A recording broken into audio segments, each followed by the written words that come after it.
Good afternoon, I'm Mateusz Jaroński and here are your headlines at 2 o'clock. Dozens of people are gathering as we speak to protest against the closure of 2 care homes in Southampton.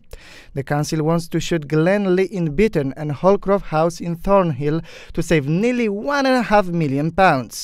They want to use the money to focus on stay at the home care, and more than 70 people suffering with dementia and other problems will need to be moved, and unions say it could worsen their conditions. 70 jobs are also at risk.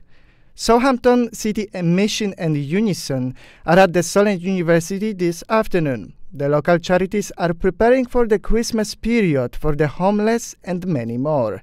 A food bank has been opened today in the Spark building from 12 p.m. until 2 p.m. Anne Jones, the organizer of the event, explains how it helps anyone in poverty or who is homeless. Unison has linked with the Southampton City Mission Basics Bank, which operates year-round, not just at Christmas, and they provide food to not just the homeless, which is the obvious thing, but there's loads of different reasons why people go, and what we want to highlight is sometimes it's wage poverty. People just aren't earning enough, and referrals to basics banks and other food banks have just skyrocketed as wages have kept low and inflation has gone up. Around 30 firefighters have been tackling a blaze at flats above a shop in Shirley. Crews were called to Shirley High Street in the early hours of this morning after a fire broke out in the property above Paddy Power. The road is partially closed at the Crown Street. No one was injured. There has been no further updates so far. A video game expert from Southampton has been explaining why games such as Fortnite are so popular and why dance moves like the floss become such a phenomenon.